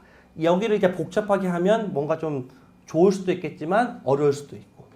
그래서 가장 간단한 선형 결합의 형태로 일단 여기를 구성을 한 거고요. 자, 여기를 한번 보겠습니다. 여기 여러분 보는데 좀 어려우신가요? 근데 다 더 셈이에요. 그럼 여기에 베타가 뭐고 x가 뭔지만 알면 끝나는 겁니다, 지금. x는 뭐냐면 입력할 피처 값이에요. 자, 혈당. 그죠? 괜찮죠? 혈압. 괜찮죠? 뭐 나이. 이런 값들이에요. 어떤 하나의 샘플이 들어왔을 때 피처들의 값이 있잖아요. 그게 x입니다. 그럼 베타는 뭐예요? 아까 선형회귀에서 ax 플러스 b, a하고 b를 우리가 찾아야 된다고 했잖아요. 그래서 베타 제로부터 베타 n까지는 찾는 값이에요. 그래서 얘를 학습한다라고 얘기를 해요. 그 찾는 과정을. 제가 이 학습이라는 말이 우스갯소리로 희대의 사기라고 얘기를 하기도 하는데, 왜냐하면 최적화라는 엄밀한 수학적 툴을 통해서 그 파라미터를 찾아가는 과정을 의인화를 너무 잘하지 않았어요? 학습한다. 꼭 사람이 뭔가를 하는 것처럼 기계가 하는 걸 표현했잖아요. 그래서 굉장히 잘 만든 용어면서 마케팅적으로 굉장히 훌륭한 용어라고 생각을 합니다. 저는 이제 우리가 이런 거를 같이 보는 사람으로서 어떤 코에피션트, 파라미터죠. 파라미터를 세팅하고 그 세팅된 파라미터를 옵티마이제이션, 최적화 과정을 통해서 아까 여러분들이 배웠던 그라디언트 디센트 같은 그런 최적화 과정을 통해서 찾아 나가는 것을 우리가 학습이라고 얘기를 하게 되는 거예요. 자, 그래서 요거를 학습하는데 내려가면 아까 얘기했죠. 여기 그 로지스틱 함수에 집어넣기 위해서 아까 양수가 되면 0.5보다 크다고 했잖아요. 그러니까 당뇨병이 있는 사람은 베타 값을 잘 조정해서 양수가 되게 이 값이 양수가 되게 조정을 하면 양수가 됐다가 여기 함수에 딱 들어오면 50% 이상이 될 거잖아요. 당뇨병이 있다라고 우리가 예측을 할 수가 있게 되는 거죠. 그리고 음수가 되면 0으로 분류하는 거예요. 여기 베타 값을 잘 우리가 찾아서 당뇨병이 없는 사람은 요 베타랑 곱해졌을 때 자기의 특성과 베타 값들이 같이 곱해졌을 때 음수가 되면 그러면 0.5보다 밑에 값을 하게 될 테니까 그때는 0이라고 우리가 확률적으로 예측을 하게 되니까 그러면 학습이 잘 된 거죠. 그렇게 되면. 네. 그렇게 해서 그냥 너무 미지의 세계가 아닌 딱 아주 그냥 디자인된 그런 구조고 거기서 물론 여기서 베타를 어떻게 찾느냐 그리고 왜 이렇게 세팅했느냐에 대해서는 우리가 오전에 공부한 것보다 더 확장해서 계속 공부를 해야겠지만 일단 전반적으로는 실체가 무엇인지 먼저 파악해 봅시다. 실체는 베타 값을 찾는 거다. 우리가 원하는 걸 만족하게 되는 그렇게 하면 되겠습니다. 그럼 그걸 어떻게 찾느냐?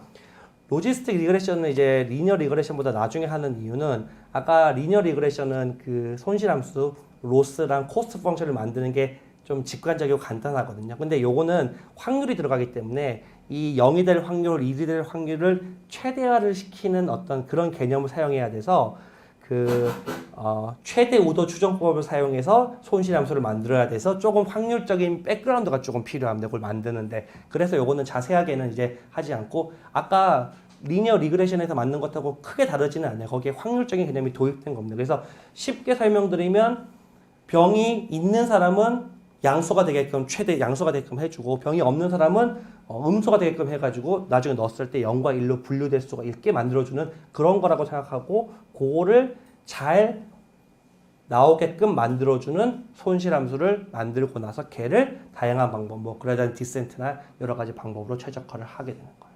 네. 요게 전반적인 기계학습의 원리, 딥러닝도 다 이것에 벗어나지 않습니다.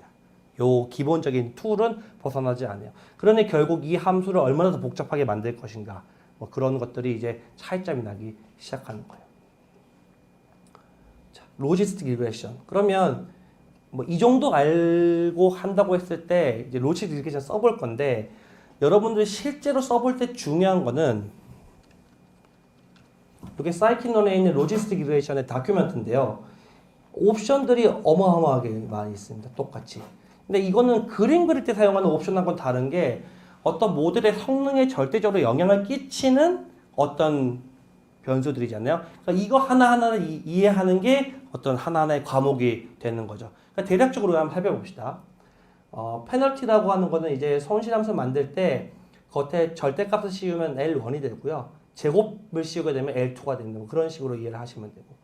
그다음에 뭐 톨러런스는 뭐 손실이 얼마큼 될 때까지 학습을 계속 시킬 것이냐 이런 값을 의미하게 되고 근데 자동값이 다 있어서 일단은 모르면 자동으로 놓고 그냥 돌려도 돼요. 그렇게 해도 우리가 쓰는 데이터는 웬만큼 액큐러시가 나오게 지금 되어 있기 때문에 뭐 이런 것들이 쭉 되어 있는데요. 제가 그 우리 문서에도 대략적으로 필요한 옵션들을 제가 설명을 해놨죠.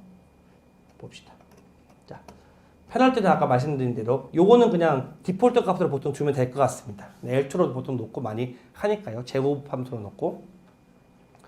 솔버는 어떤 최적화를 쓸 것인지요. 아까 그라디언트 디센트랑 관련되어 있는, 그라디언트 디센트는 너무 약간 심플한 메소드이기 때문에 그것을 더 보완할 수 있는 다양한 그 경사하강법 기반의 방법들이 많이 개발되어 있는데 그 중에 하나가 뭐 리니어라든지 아니면 뭐 요런 메소드들은 경사하강법 기반이고요.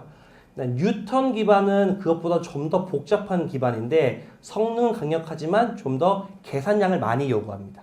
딥러닝 같은 경우에 못 써요. 뉴턴 방법 같은 너무 계산량이 많아서. 근데 우리는 상대적으로 이제 그 학습해야 될 파라미터가 많지 않기 때문에 맞죠. 8개, 9개밖에 되지 않죠. 각각의 뭐 혈당, 혈압 여기 앞에 곱할 베타 값만 찾는 거니까 그래서 그렇게 파라미터가 많지 않기 때문에 이제 이런 방법 써도 괜찮고요. 뭐 LBFGS 같은 것도 뉴턴 방법하고 비슷한 건데 근사를 시켜서 약간 계산량을 좀 더 부담을 완화한 그런 방법입니다.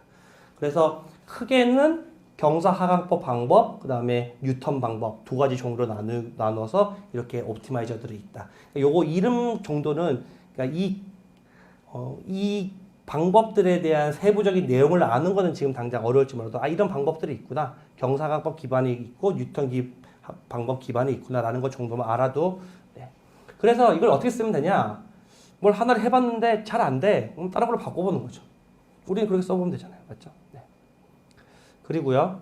랜덤 스테이트는 뭔지 잘 아시겠죠? 이런 학습 자체도 약간 랜덤한 성질을 가지기 때문에 그거 고정시키는 거고.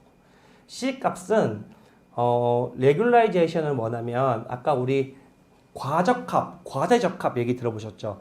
그 트레이닝 데이터에만 너무 얘가 맞춰서 실제로 다른 새로운 데이터 넣었을 땐 잘 못하는 경우를 과적합이라고 얘기하는데 그거를 방지하기 위해서 레귤라이제이션이라는 과정을 해주게 됩니다. 그래서 그걸 얼마큼 해줄지에 대한 얘기예요. 이거는 이제 해보면 알겠죠. 우리가 해봤는데 트레이닝 데이터는 엄청 잘 맞춰. 근데 테스트 데이터는 얘가 잘 못 맞추네. 그럼 혹시 과적합이 된 게 아닐까라고 해서 이 값을 좀 조정해 볼 수가 있겠죠. C 값을. 네, 그래서 테스트를 해볼 수도 있어요. 네, 그 다음에 최고 몇 번 이터레이션 할 것인가. 네. 네. 그리고 이제 요거는 옵션에 대한 얘기니까 각각 방법별로 굉장히 고안된 디자인된 것들이 있고 옵션도 다양할 테니까 방법별로 우리가 알아야 되는 거고 사이킨런에서 학습을 하려면 요 한 줄이면 일단 학습이 끝납니다. 사이킨런이 제공하는 모든 모델에다가 점 뒤에 fit을 붙이고요. 데이터를 집어넣으면 얘가 학습을 알아서 해줍니다. 대신에 이제 모델 정의할 때 어떤 방법으로 학습할지 최적화 방법 이런 건 우리가 따로 정해줄 수도 있고 안 정해주면 얘가 알아서 또 해보고 이렇게 학습이 끝났으면 뭐예요? 테스트 해봐야겠죠. 다른 테스트 데이터 잘 맞는지. 그럼 요거 해주면 테스트 얘가 하면 돼서 액큐러시 얼마 나옵니다. 그러면 학습 잘 되고 안 되고 판단하면 되고 그 다음에 요거는 혹시 그 학습이 된 데이터에 대해서 어떤 데이터 집어넣는데 뭔가 결과값을 뽑고 싶을 때 그럴 때는 predict라는 명령에서 일단 3개만 알면 됩니다. fit하고 score하고 predict. 네. 3개만 알면 학습을 하고 결과를 뽑을 수가 있습니다. 로지스틱 회귀 모델을 이제 임포트를 한번 해보도록 하겠습니다. 자, 여기 제가 임포트하는 거 위에 있거든요. 사이킨런의 리니어 모델. 로지스틱 회귀도 아까 그 로지스틱 함수 들어가는 요 베타가 있는 요 부분에 리니어 형태를 띠기 때문에 여기가 리니어 형태를 띄어서 또 리니어 모델이 들어가 있는 겁니다. 네. 혼돈 행렬은 좀 이따가 우리가 또 임포트해서 한번 그려보도록 하죠. 임포트. 사이킨론의 리니어 모델의 로지스틱 리그레이션을 임포트 하겠습니다. 그다음에 모델을 정의하죠. 이제 모델 정의하고 fit 명령을 이용해서 학습을 하고 하면 돼요. 자, 먼저 모델 정의합니다. 모델 이름은 그냥 모델이라고 할게요. 뭐 이름을 더 자세하게 적어줘야 되는데 일단은 네, 모델이라고 하고요. 그러면 아까 로지스틱 리그레이션 모델 여기 아까 임포트 했잖아요. 그게 우리의 모델이라고 하면 됩니다. 이렇게 하고 열고 닫으면 그냥 옵션을 기본 옵션만 쓰겠다라고 하는 거예요. 그냥 이렇게 하면 로지스틱 리그레이션. 만약에 다른 옵션을 쓰고 싶으면 여기 있는 옵션 같은 거 옵션 하나만 써볼까요? 솔버를 뭐 그럴 필요까지는 없는데 그냥 립 리니어를 한번 써봅시다. 솔버는 립 리니어 이렇게 실행해 볼까요? 네, 일단 오타는 없네요. 자, 그래서 이렇게 하면 모델이라고 하는 요 변수 안에 그냥 나는 로지스틱 리그레션을 할 거예요만 정한 거예요. 일단 내가 선택한 모델은 로지스틱 리그레션이다. 이게 끝난 거고, 그 다음에 학습을 하는 거는 이제 fit을 하면 된다고 했죠. 모델에다가 뒤에 fit만 붙입니다. 학습하세요. 근데 뭘 학습하냐면 x 데이터랑 y 데이터를 넣어야 됩니다. x는 인풋 데이터인데 우리가 트레이닝 데이터 쓸 거니까 대문자 x 언더바 트레인. 이렇게 하면 입력 데이터죠. x의 트레이닝 데이터 입력 데이터고, 그 다음에 y 트레인 하면 되겠죠. 이렇게 하면 이제 학습을 하게 됩니다. 실행하면 이제 학습을 해요. 끝이에요. 좋죠? 네. 그래서 여러분들이 일단 데이터가 있으면 이제 해볼 수가 있어요. 다른 데이터 주면 똑같이 하면 됩니다. 그냥 지금 한 건 아무것도 없죠. 먼저 데이터를 보세요. 본 다음에 이게 입력이네, 이게 출력이네만 일단 선택을 해서 출력만 따로 빼내가지고 Y 만들고, 그리고 아까 우리 방금 했던 거와 같이 트레이닝 데이터, 테스트 데이터 똑같이 분리한 다음에 모델 정해서 핏하면 돼요. 자, 그럼 이제 학습이 잘 됐는지를 봐야겠죠. 이제 지금부터 우리가 할 일이 생기는데, 처음에 제가 얘기한 거는 아까 과소적합인지 아닌지부터 먼저 보는 거예요. 그러니까 우리가 데이터를 얘한테 넣었잖아요. 그리고 학습이 됐잖아요. 그럼 진짜 학습이 됐는지를 체크하는 거예요. 그래서 스코어를 매기는데 테스트 데이터는 이제 좀 이따 할 거지만 일단 트레이닝 데이터에 대해서 스코어를 먼저 우리가 해보는 거죠. 얘가 학습이 진짜 잘 됐는지를. 그래서 요거 하고 테스트 대신에 스코어로 트레인으로 바꾸면 되겠습니다. x의 트레인, y의 트레인. 네, 이렇게 나왔네요. 아, 여러분 저랑 결과가 다를 수도 있겠다. 왜 다를 수 있을까요? 모델 학습할 때 랜덤 스테이트를 안 썼네요. 맞죠? 다를 수도 있겠다. 똑같나요? 다 똑같아요? 립 리어는 다 똑같네요. 다행이다. 자, 그러면 76% 정도 어떻게 보세요? 요 76%가 좀 애매한 거예요. 안 된 건 아니야. 잘 된 것도 아니고 그냥 영어로 치면 not bad? 어느 정도 그냥 그렇게 해냈네. 이렇게 해서 해석하시면 될 것 같습니다. 네. 그 다음에 테스트 데이터에 대해서 똑같이 해보죠. 스코어를 일단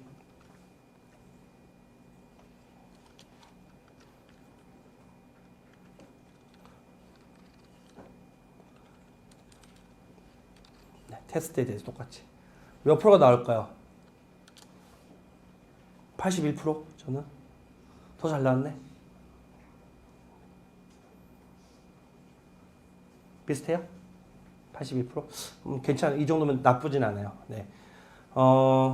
되게 간단하죠. 우리 대충 해봤는데 당뇨병 팩을 했던 건데, 그러면 이제 상 받은 사람들 몇 프로까지 올렸을까요? 궁금하네. 네. 제가 딴 사람 코드 몇 개를 봤는데요. 그냥 대충 비슷해요. 다 70 후반에서 80까지 이렇게 왔다 갔다 사람들 한 걸 보니까. 그런데 그 중에 제가 본 게 85가 넘는 게 있었어요. 어떤 마술을 부렸을까요? 우리가 하는 거랑 크게 다른 거 없어. 그냥 이렇게 해서 사이클론으로 학습을 했는데, 첫 번째는 모델을 좀 여러 개 쓰면서 좋은 모델이 뭔지 한번 찾아봤다. 우리 로지스틱 이리게이션 썼지만 다른 걸 썼을 수도 있을 거잖아요. 그럼 그런 거 써봤다. 두 번째는 데이터 전 처리를 좀 잘했다.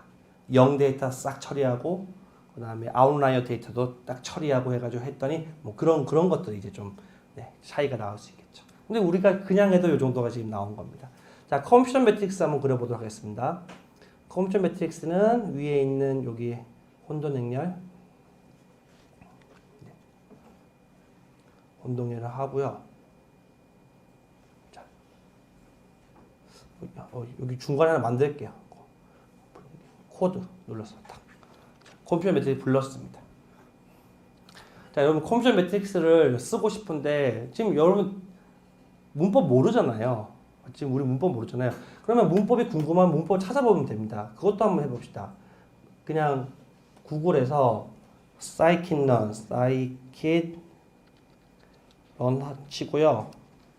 그다음에 confusion matrix.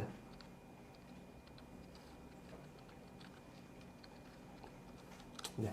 치면 메뉴에 떠요. scikit-learn의 매트릭이라고 하는 안에 confusion matrix가 있어요. 그럼 이거 어떻게 쓰는 거야? 라고 물어보면 메뉴에 옵션 빼고 용법이 딱 뜹니다. 요것도 좀 쓰는데 좀 익숙해지셔야 돼요. 그래서 confusion matrix는 어떻게 쓰냐면 y의 true 값 너 집어넣고 y의 prediction 값을 집어넣어. 그러면 confusion matrix 만들 뒤에 거는 그냥 옵션이니까 confusion matrix 만들어 줄 거야. 옵션 중에는 normalize라고 하면 아무래도 그 백분율로 바꿔주는 그런 기능인 것 같아요. 밑에 읽어보면 normalize는 confusion matrix를 이제 뭐 바꿔준다 이렇게 돼 있죠. 자, 그래서 y true는 그냥 우리 쓰면 되잖아요. y의 테스트가 우리 true 저기 원래 실제 데이터인데 요거를 이제 어떻게 해야 되는지를 봐야 되는 거죠. 그럼 요걸 하기 위해서 다시 돌아가 봅시다. 먼저 요 밑에 하려고 했는데 지금 먼저 하죠. 코드에서 대충 제가 y의 테스트는 뭐예요? 테스트. y 언더바 테스트. 테스트 데이터의 값이죠. 근데 이거는 정답이죠. 사실은 만약에 정말 새로운 사람이라면 모르는 정답이잖아요. 우리 정답을 아니까 액큐러시를 재보는 거지 실제로는 모를 수도 있는 거고. 자, 그러면 얘는 이렇게 데이터가 쫙 이렇게 나오는 거죠. 있죠? 이 정답이에요. 그런데 모델에다가 X 테스트를 집어넣어서 나온 결과를 뽑으려면 위에 앞에서 배운 predict라는 명령을 집어넣으면 돼요. 그래서 우리가 학습한 모델이 있고요. 거기에 predict를 하는 거예요. 이렇게 predict를 하는 거예요. 그리고 입력 데이터를 넣는 거죠. 테스트할 입력 데이터를 넣는 거죠. 이렇게. 그럼 얘는 뭐냐면 학습을 통해서 베타 값들이 막 있잖아요. 베타 값들이 막 있죠. 학습을 하면 베타가 막 됐잖아요. 거기에다가 x를 집어넣었을 때 나오는 그냥 결과들이에요. 그러니까 이거는 우리가 학습된 거에 대한 예측 값인 거예요. 요거는. y 테스트는 정답, 요거는 예측 값. 그러니까 두 개를 비교해서 컴퓨전 매트릭스를 만드는 거잖아요. 그래서 그거를 한번 해봅시다. 컴퓨전 매트릭스는 이렇게 쓰면 될 것 같아요. 컴퓨전 매트릭스. 컴퓨전 매트릭스 하고 정답 y의 테스트. 그죠? y 테스트 정답. 그 다음에 예측 값은 위에 요거. 우리 앞에 보인 거. 두 개를 비교할 거니까. 예측 값은 요거 두 개. 네, 요거. 해서 두 개를 비교해서 컴퓨전 매트릭스를 만들어라 라고 시키니까 이렇게 나온 거죠. 98은 뭘 의미하는 걸까요? 여기서 98. 병이 없는데 당뇨병이 아닌데 아니다라고 예측한 사람이 98명. 알죠? 당뇨가 있는데 있다라고 예측한 사람은 28명. 이건 안 좋은 거네요. 이게 뭐죠? 실제 당뇨가 없는데 당뇨가 있다라고 예측한 사람이 19명. 잘못 예측한 거죠. 그러니까 81% 중에 잘못 예측한 사람 비율 중에 여기 있는 케이스가 있는 거고. 그 다음에 이쪽은 뭐예요? 당뇨가 실제로 있는데 없다고 예측한 사람. 이게 어떻게 보면 더 나쁠 수도 있어. 의료 쪽에서는 병이 없는데 있다라고 예측하면 나중에 보니까 병이 없으네 다행이네. 맞죠? 근데 병이 있는데 없다고 예측하면. 그래서 아까 그 스트레스홀드를 조금 조정을 해서 더 보수적으로 그러니까 더 병이 있다라고 좀 과대적으로 얘기를 해야지 그 환자를 놓치지 않을 수 있으니까 뭐 그런 것도 이제 있습니다. 여러분, 여러분들 실제로 하고 있는 거예요. 신기하죠? 여러분들 만들어낸 분석입니다. 자, 그 다음에 지금 한 거를 약간 더 디테일하게 할게요. 지금 아까 Y 테스트는 아까 우리 확인했죠? 방금 실제 정답. 그리고 모델의 프리디트 X 테스트도 해봤죠? 테스트 값에 인풋을 넣었을 때 그 모델이 어떻게 예측하는지를 본 값들. 그걸 가지고 우리가 지금 컴퓨터 매트릭스를 만들었는데 요것도 해볼게요. 요거는 프리딕트는 프리딕트인데 프리딕트 밑에 언더바 해가지고 프로버빌리티가 되어 있으니까 확률이라는 말이 옆에 들어가 있잖아요. 얘는 뭘지 한번 봅시다. 10번째부터 15번째 테스트 확인하라고 그럽시다. 만들어서 전부 다 보기에는 귀찮으니까 10번째부터 15번째까지만 이렇게 봅시다. 네, 이렇게 나왔어요. 그리고 요것도 10번째부터 15번째까지 봅시다. 제가 지금 여기 주석대로 안 하고 제 마음대로 막 하고 있네요. 괜찮죠, 여러분? 요거는 이제 요거고 요 밑에다가 프리딕트를 해서 똑같이 10번째부터 15번째까지 봅시다. 이렇게. 자, 프리딕트 값은 예측 값은 11000. 병이 있다, 없다. 이 사람들은 예측한 거예요. 이거는 정답이 아니고 우리가 이 모델이 예측한 겁니다. 근데 그 예측의 근거가 여기 나와 있어요. 야, 이 사람은 좀 치열했네요. 왼쪽 값은 뭘 의미할까요? 병이 뭐 같아요? 이 값 지금 두 개 더하면 1이거든. 0.4는 뭘까요? 병이 없을 확률. 옆에 0.55는 병이 있을 확률. 있을 확률이 좀 높잖아요. 더하면 1이 되고. 그래서 병이 있다라고 예측한 거예요, 지금. 네. 그런 근거로. 얘는 확실하네. 얘는 확실하네, 맞죠? 병이 없을 확률보다 있을 확률이 90%니까 얘는 당연히 있다라고 판단하는 거고. 나머지 값들은 병이 없는 쪽에 더 값이 커서 그렇게 예측을 한 겁니다. 그래서 지금 우리가 베타를 학습을 해서 x값을 집어넣는 다음에 이 함수에 집어넣으면 0과 1 사이의 값으로 예측을 하게 되는데 그 값은 요쪽 값을 이제 1일 확률이면 요쪽 값을 보면 되는 거죠. 맞죠? 1일 확률이 55%, 90%, 30%면 이제 0이라고 하면 되니까 맞죠? 그렇게 돼서 이제 숫자가 나온 거고 그거를 이런 식으로 판단한 겁니다. 자, 확률 확인은 뭘까요? 아마 지금 제가 얘기한 거를 하라고 하지 않았을까? 제가 처음에 준비할 때. 그러면 제가 이걸 한 게 ROC 커브를 한번 그려보고 싶어서 그래요. ROC 커브를 우리가 완벽하게 이해를 못했지만 뭔가 멋진 그래프가 여기 나왔잖아요. 이렇게. 없었다. 네, 한번 그려봅시다. ROC 커브. 제가 커브 그리는 방법 여기 적어놨습니다. 그래서 똑같이 붙이면 되는데,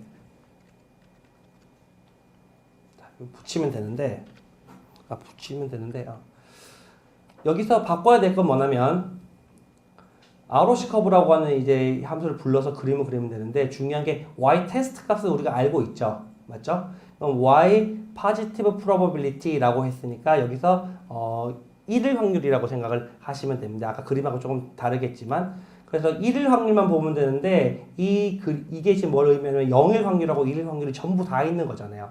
그 중에서 1일 확률은 오른쪽에 있는 열만 우리가 선택하고 싶거든요. 저는 그럴 때는 어떻게 하냐면 행은 다 고를 거고 열은 0번째랑 1번째가 있으니까 행은 전부 다 열은 1만 어떻게 하냐면 이 전체 데이터 중에 행은 전부 다 열은 1만 이렇게 하면 얘만 남는다. 그러니까 옆에 있었던 열에 쫙 돼서 나오는 거.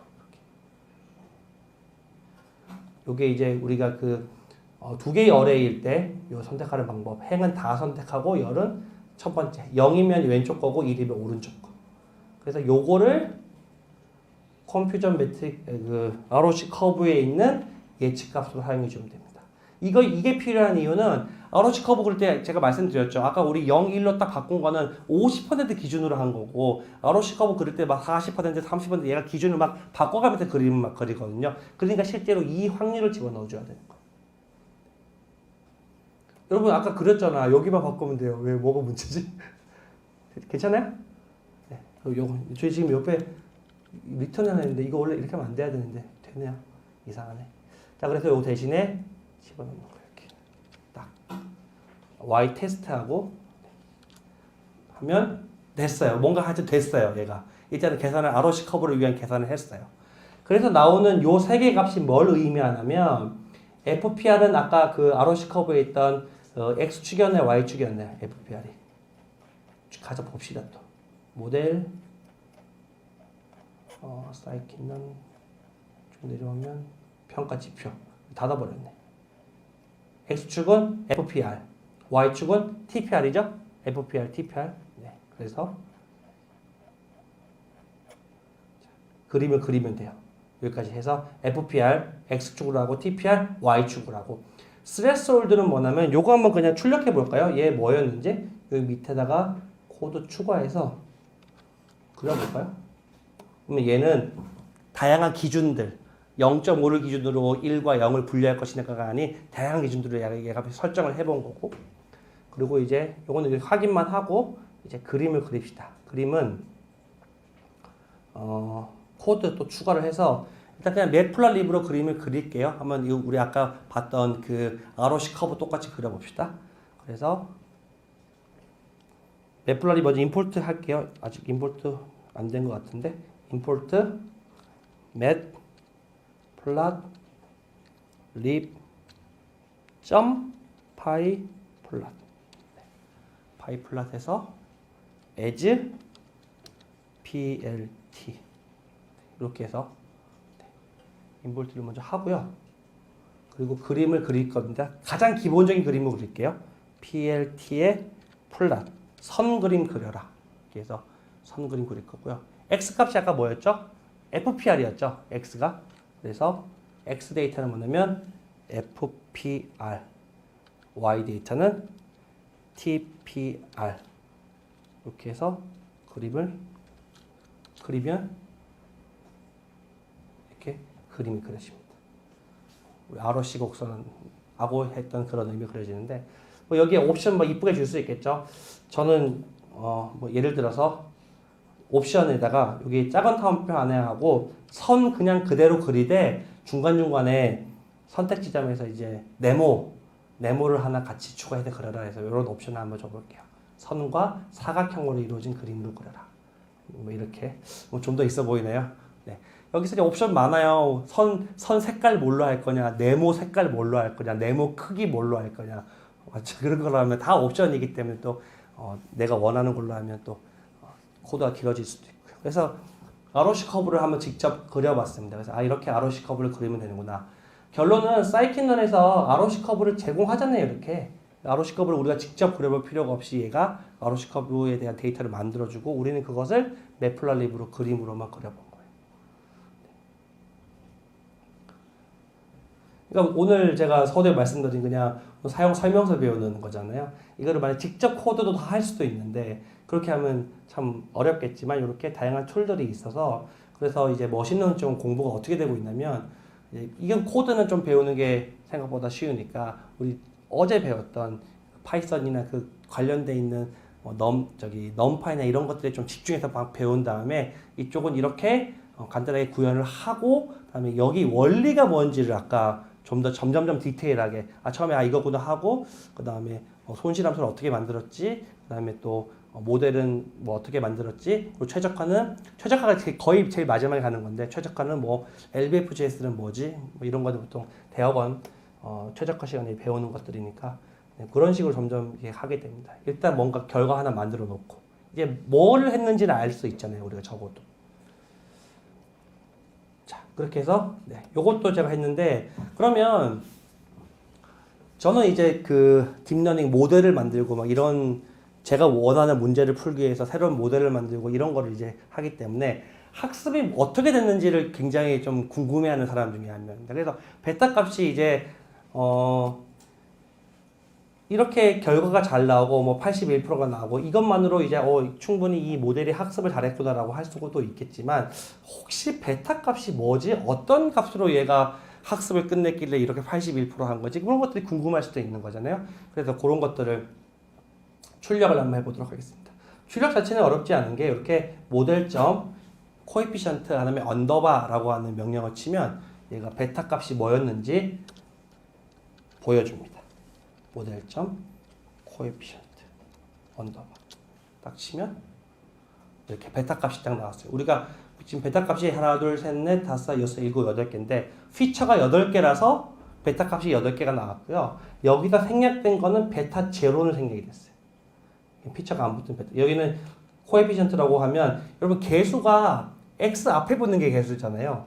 얘는 엄밀히 말하면 개수가 아니고 상수잖아요. 맞죠? 그러니까 얘는 빼고 나머지 8개 이렇게 결과가 나왔고요.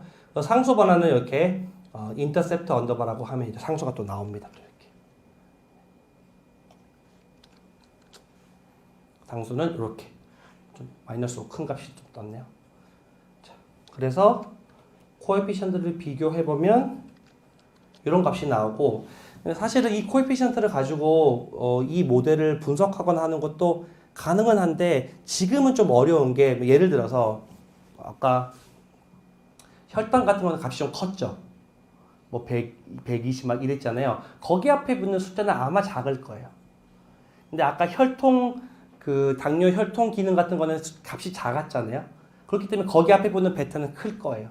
그러면 그 중에 어떤 게 더 당뇨병을 예측하는데 더 주도적으로 사용한 개수인가를 비교하는 건 좀 어려워요. 왜냐하면 입력값에 대한 범위가 다르니까. 뭐 예를 들어서 우리가 입력값을 전부 다 노멀라이즈를 해가지고 다 평균도 다 똑같이 맞춰주고 다 맞춰준 상태에서 했다고 하면 그 앞에 있는 개수 가지고 뭔가 분석을 하거나 이런 것도 할 수가 있을 거예요. 근데 지금은 이제 x부터 x1, x2, xn의 값의 레인지가 다르니까 다른 거 앞에 붙은 얘를 지금 직접적으로 분석하기는 쉽지 않은 것 같고 만약에 x 값에 대한 어떤 거를 우리가 더 뭔가 노멀라이즈를 한 다음에 하면 뭐 해볼 수도 있을 것 같고 그럴 때 이제 이런 값들이 쓰일 수 있을 것 같습니다.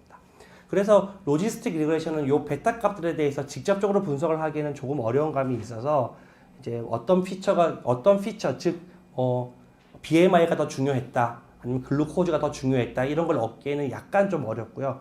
우리가 또 이후에 배울 어떤 다른 또 모델에서는 그런 걸 또 잘 표현하는 방법들이 있습니다. 그래서 이거는 뭐 제가 그냥 재미로 가져왔는데 값하고 우리 피처하고 매칭해서 그림 그리는 걸 가져왔는데 요거는 그냥 넘어가기로 하고요. 그리고 이제 제가 여기 하이퍼 파라미터를 다시 막 준비를 해왔는데 지금 모델이 우리가 세팅한 모델이 요거죠. 딱 요렇게 해가지고 해본 거잖아요. 지금 그냥 솔버만 이제 립 리니어로 해봐가지고 그럼 대신에 이 립 리니어 대신에 뭔가 다른 값을 넣어서 만약에 하게 되면 결과가 얼마나 달라질 것인가 아니면 보통 다르지 않게 될 것인가 아까 우리 테스트가 81%였는데 그것보다 더 높게 나올 수도 있을 것인가 아니면 못 나올 것인가들은 우리가 바꿔가면서 모델 정리할 때 바꿔가면서 여러분들이 해보시면 될 것 같습니다. 그래서 여기도 공란으로 남겨두고 그러니까 어떻게 하면 되냐면요. 어렵지 않습니다. 지금 우리 X 트레인, Y 트레인, X 테스트, Y 테스트 다 살아 있잖아요. 그 상태에서 여러분들 어떻게 하시면 되냐면 요것만 복사해서 옵션 바꿔보시고 옆에다가 뭐 추가하거나 빼거나 해서 바꿔보시고 요거 한번 해서 학습시키고 그 다음에 과소적합인지 한번 테스트 한번 해보고 그 다음에 테스트 결과 한번 보고 그리고 컴퓨터 매트릭스 한번 그려보고 요 정도 하면 우리가 다양한 옵션에 대해서 어떻게 기능하는지를 한번 알아볼 수 있을 것 같으니까 그거를 지금 직접 한번 해보시고 그리고 요거 끝난 다음에 교차 검증하고 우리 아까 이상 데이터도 처리하는 방법 간단하게만 하는 걸로 우리가 요 나머지 부분을 이제 좀 휴식 시간을 가지고 좀 하도록 하겠습니다. 좀 여러분들 점심 먹고 좀 약간 식곤증도 있고 해가지고 3시에 그러면 다음 또 실습을 계속 진행하도록 하겠습니다. 요거 한번 해보세요. 지금 어차피 우리 또 콘테스트도 있고 하니까 지금 그 모델부터 복사해가지고 한 줄 한 줄 해서 하시면 됩니다. 더 이상 화면을 보실 필요가 없습니다.